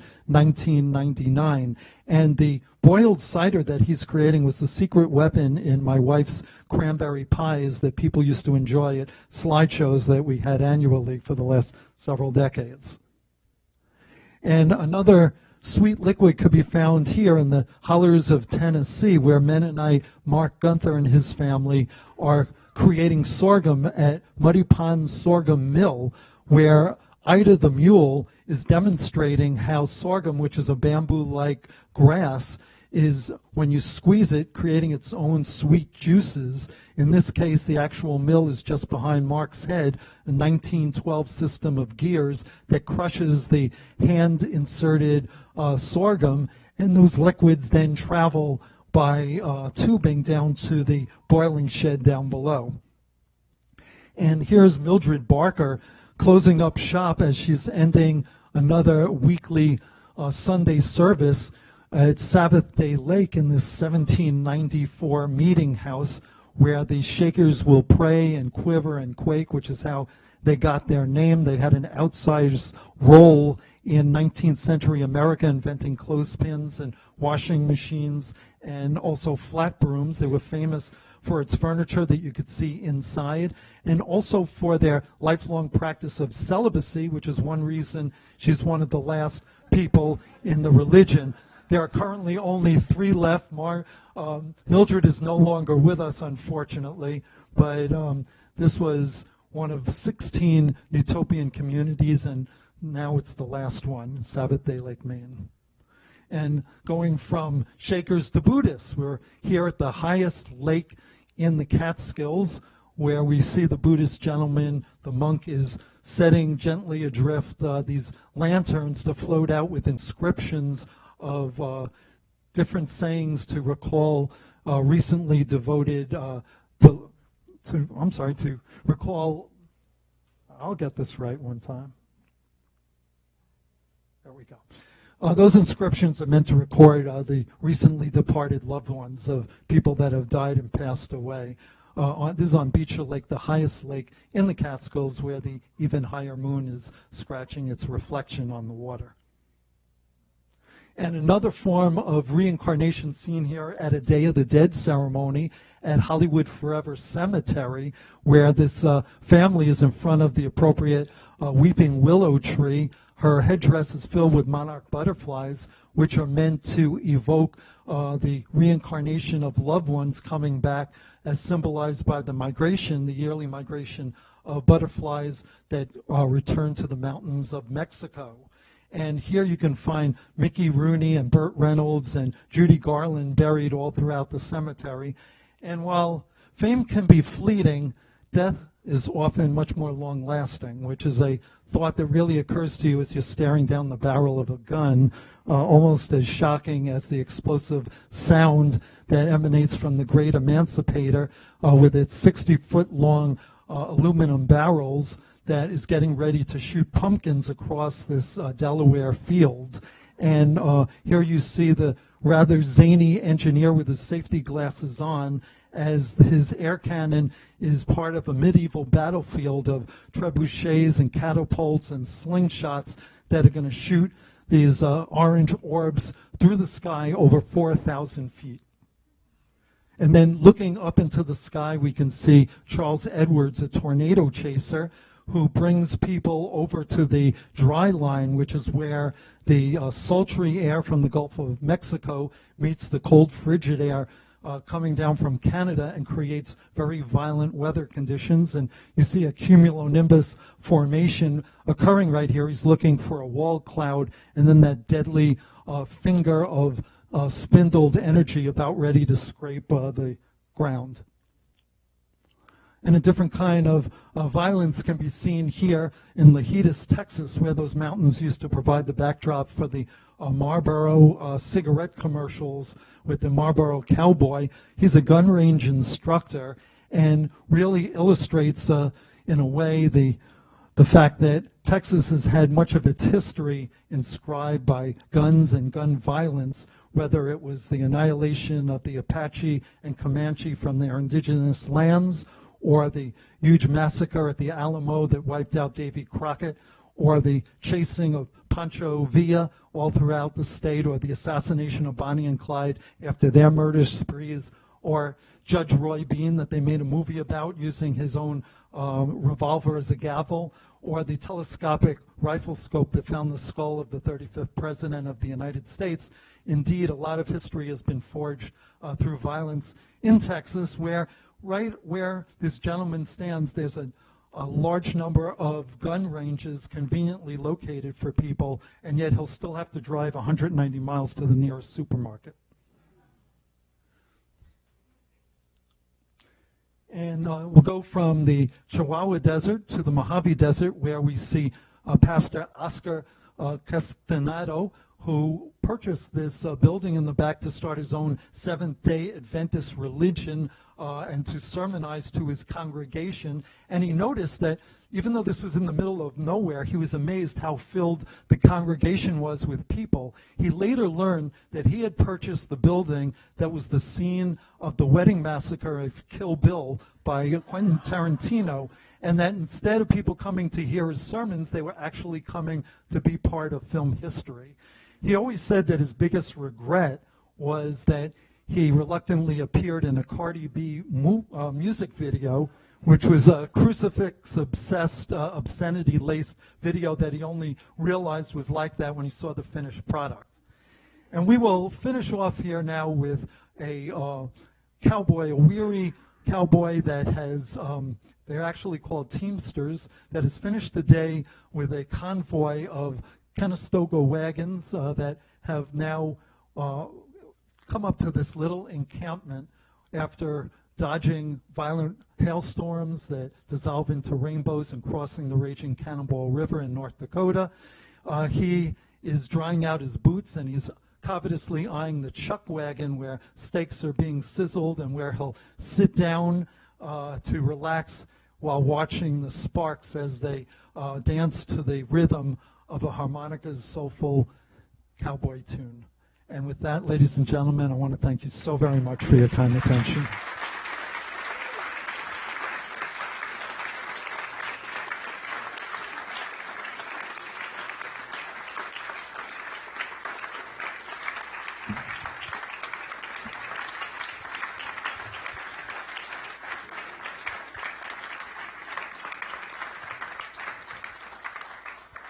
Thank you for bearing with me during those dry throat moments. But as did we turn off the PowerPoint? It's not advancing.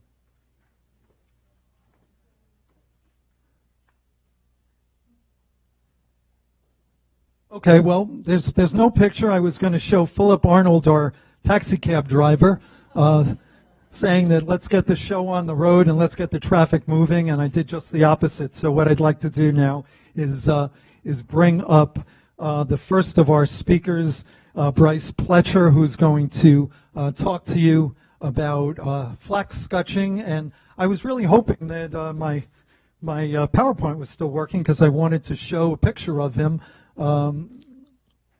It's right near the end, if we could go there.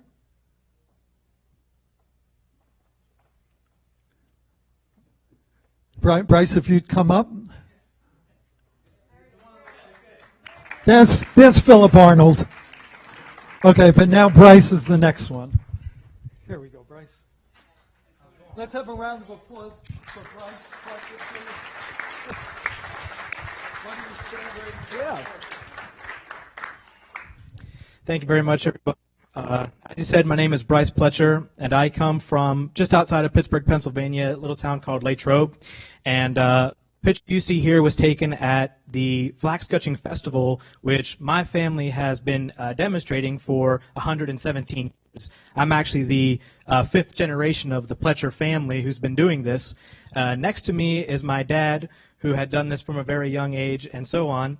My great-great-grandfather, who started the festival, they wanted a way to bring young people back in town because in that day and age, people were moving out of rural cities.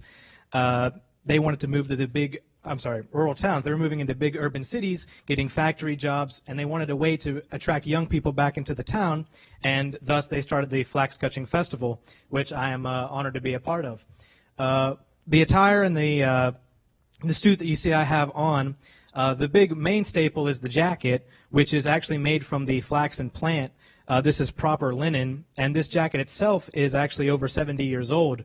My grandfather was the one who originally wore it, and it's a very lasting, durable cloth, and they used it for many, many centuries. As Mr. Guttman had laid out, it was the oldest form of fabric making for a long time, of course, until the big industrial revolution and the cotton gin era came along and knocked this to the wayside. But I've been doing this process. I was part of the Flax Scutching Festival since I was 9 years old, which is a real part of flax scutching. Flax scutching got its name as an event. It wasn't something that one family did. It was a community event. And much in the days of old, you had to be very good friends with your community. You know, the butcher and the baker were very close back then. So people would come together as communities and do a flax scutching, which is what we do demonstrations of in Stallstown, Pennsylvania. And like I said, that festival is this year would have been year 117 that we've been going on. So, thank you. Bryce will have more time to answer your questions afterwards, but I ran a little late, so unfortunately. Amber, on up here. We'd love to hear you about your taxidermy. Let's just make sure that you look like you're.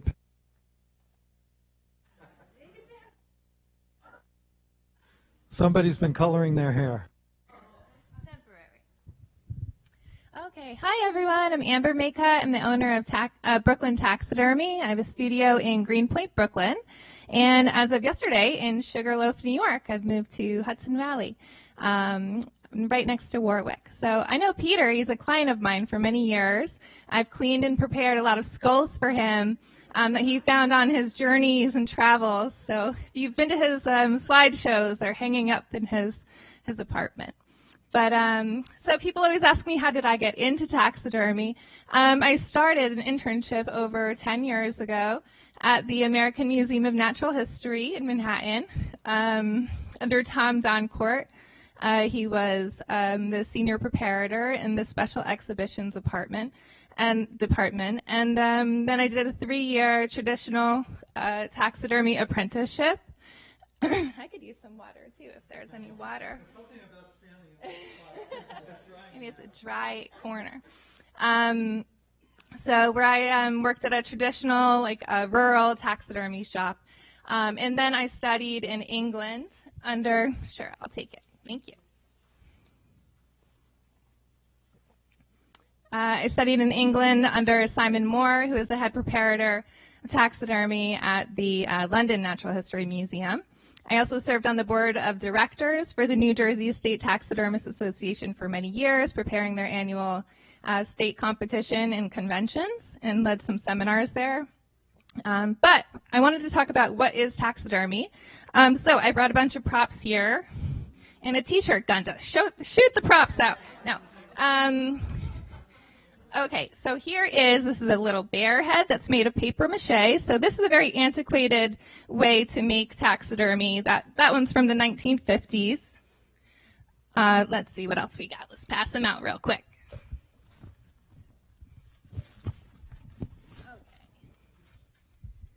So this is a modern taxidermy piece. So this is made of a 2-part polyurethane foam, carvable foam. So what you would do, and then it has an artificial nose here, artificial jaw set and tongue, and glass eyes. So these are carcass casts to be anatomically correct mannequins for the specimen that you're working on. And then you can carve them down and whittle them, or you can build them up to specifically fit the skin that you're working on. So we can pass this around. So taxidermy means the movement of skin. So taxi to taxi across town, movement, and dermy, like dermatology, skin. So what I do is I taxi the dermy. I move the skin. So first of all, I remove the skin from the specimen, and then I put the skin onto a mannequin or form. And then I treat the skin and prepare it with tanning solutions so that it dries into a static pose instead of just decomposing on your mannequin. So I can show you also some other mannequins here. Sorry, I got everything in a bag here. Okay. So this is your traditional, the taxidermy foam form. So there was basically an industrial revolution of taxidermy in the 1970s where they started, big companies started mass producing these mannequins. So it made it very accessible to make taxidermy to kind of your rural mountain man mom and pop shop taxidermies all over the U.S. Before that, I can pass this around. Before that, you were kind of left to your own devices to create your own mannequin or form. So here we have, this is from the 1950s, where they kind of cast their own little rabbit head, where they probably took a carcass casting of the actual rabbit's head, and then poured a 2-part foam that expanded and hardened.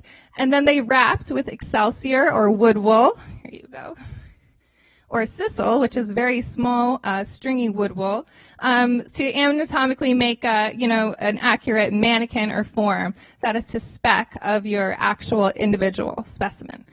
So you really had to know your anatomy and sculpture to be a good taxidermist before the 1970s.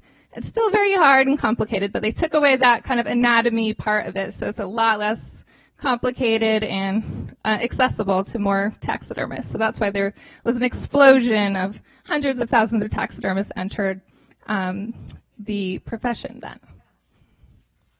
Let's see what else I have here. Okay, so where these supplies all come from. Okay, this is just one of many, many brands of a taxidermy supply catalog. Here you go.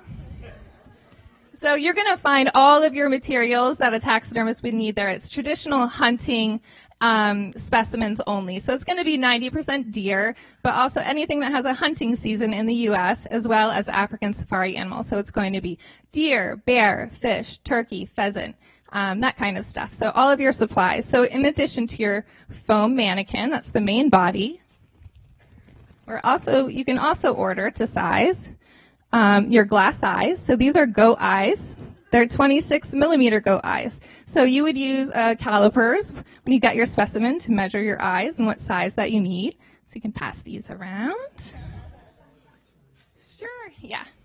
And then these are little ear liners. So when you have larger ears of animals, this is a coyote ear. Here you go. And this is a goat ear.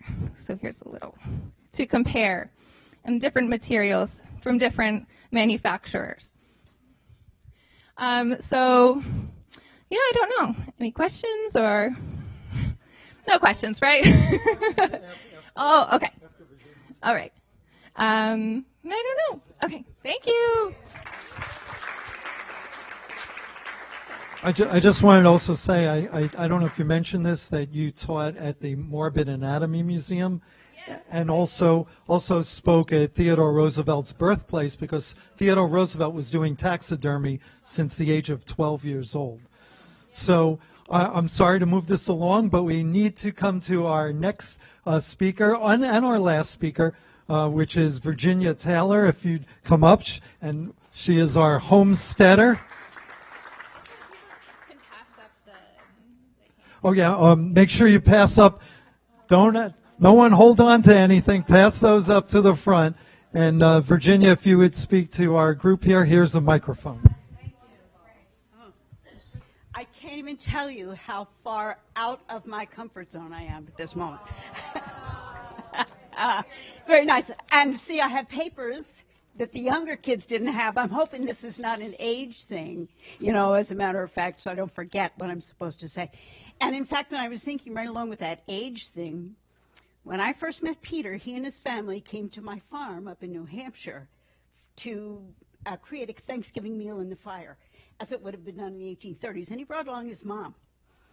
And I remember tiny little lady, old lady, she was so cold in our house that only was heated by fire in the fireplace.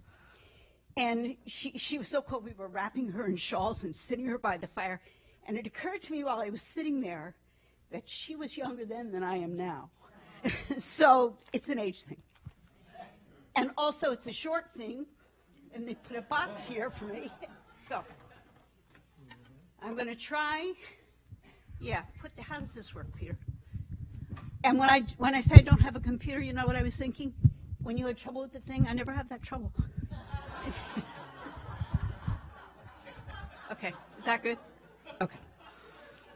So, anyway, here I am. It's all black out there. I can't see any faces except maybe Chase, and that's good. So when Peter called and asked me to do this, my first thought was, no. It's really hard to blast me off the farm. It really is. And I wouldn't be here had my oldest son not said, yeah, let's go. So here I am. But I also thought, what do you wear? What do you wear? You go to Manhattan for an evening out? This is an evening event. And I said to Peter, are you wearing a tuxedo? Do I have to wear an evening gown? And he said, no, just be yourself. And then he said, but it wouldn't be bad if you knocked a little mud off your shoes and maybe didn't smell too much like manure. So this is me, no mud, no manure.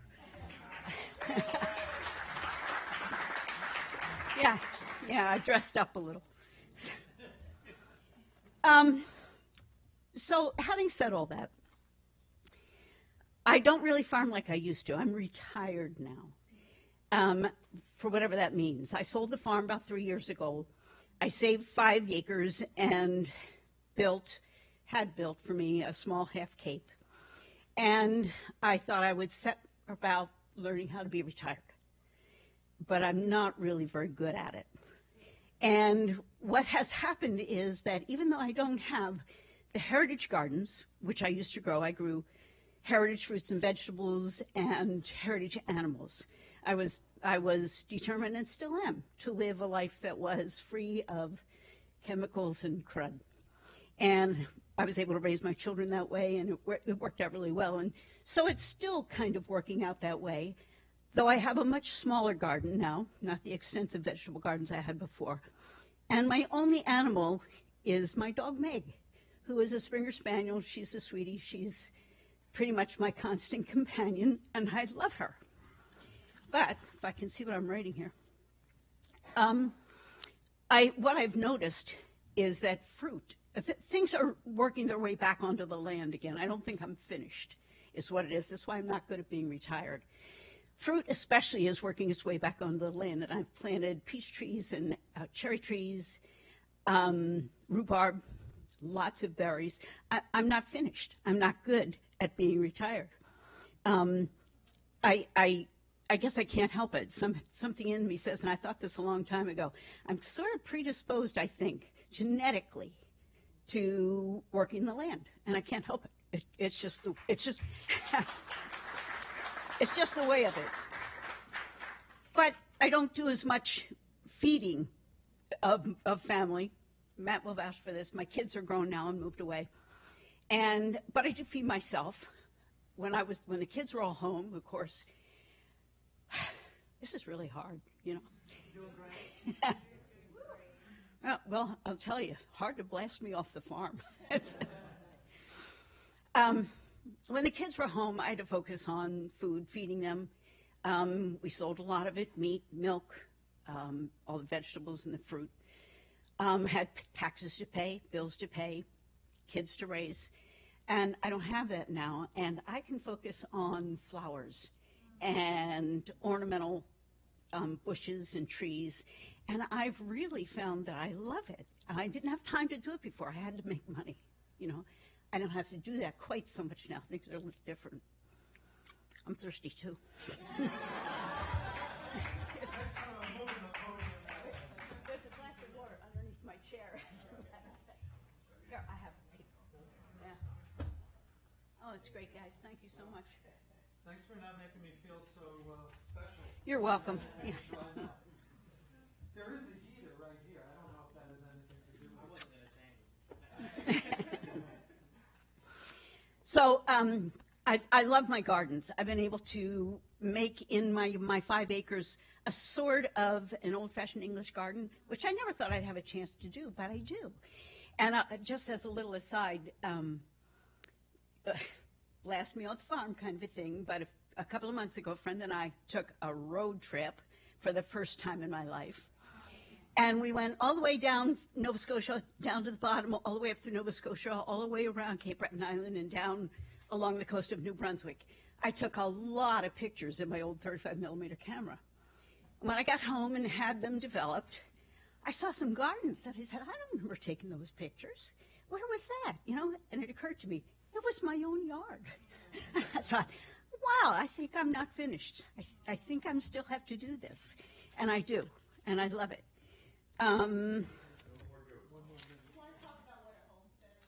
More talk about what a homesteader is. I can tell you what I did.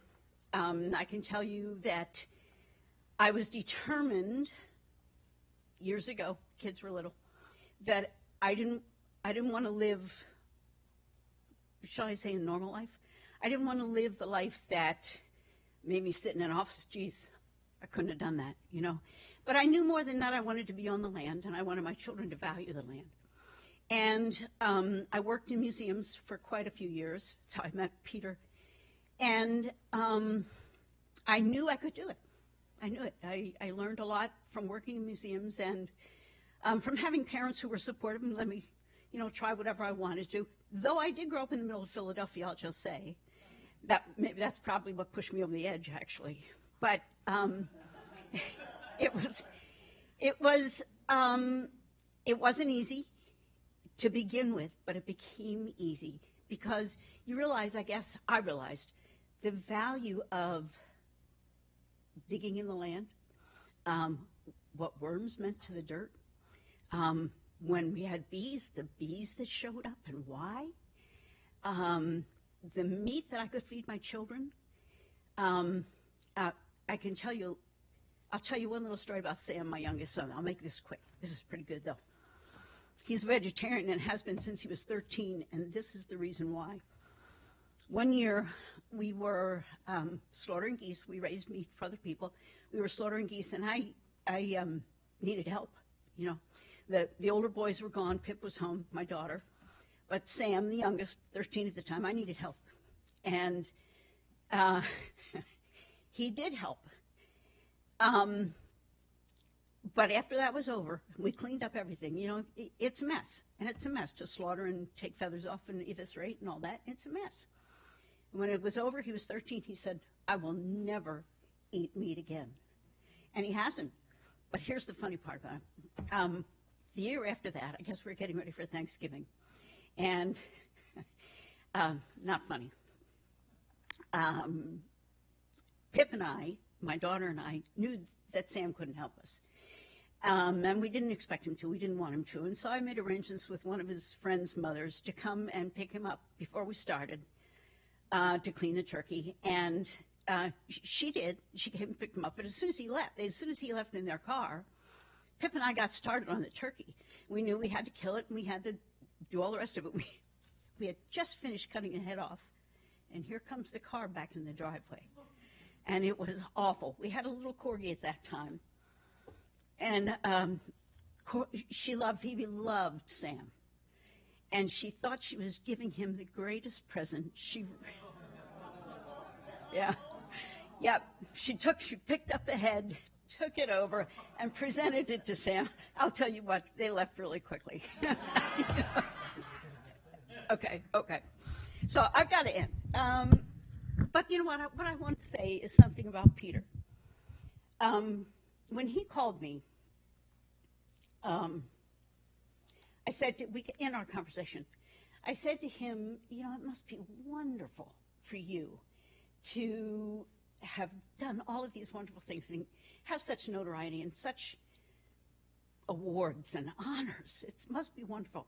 And in his very almost humble, low-key way, he said to me, I've been very lucky. I'm blessed. I love my life and I'm happy. And I thought, after we talked about that, it was pretty special. After we talked about that, I thought to myself, you know what? I feel exactly the same way in the barn on a January morning at 4 o'clock in the morning. It's pitch black, 20 below zero, and I'm milking the cows and goats. And that's exactly how I feel. So that's...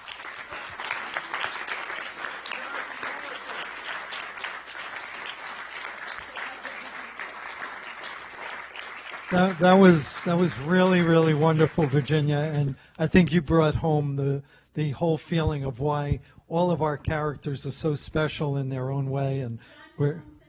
Well, you know what? I know you'd like to, but I think we should open it up to question and answer. Okay, well, let me just... Okay. I just want to say that Peter Guttman is a remarkable man. He sees value where other people just pass by, and that's a gift, Peter, and I'm grateful that you share it. You're very sweet. Thank you so much. Thank you, folks, for having such patience. I know I ran a little longer. When you have no saliva in your mouth, it takes longer to say things. But I'd like to open this up to a quick question and answer period that can be for any of our people or for me or whatever you'd like. Peter, unfortunately, we don't have time for questions. Okay. We've got to wrap it there. But Okay. Everyone's welcome to stick around. The bar is open downstairs till 10 p.m. You can come and ask Peter and all the speakers your questions. We'll all be around. One more round of applause for Peter and our speakers, everyone, please. And I'll be signing books just outside. Now, if you didn't hear, I'll be signing books just outside the door. Thank you again, folks, for being such an amazing audience. Really appreciate it. Thank you.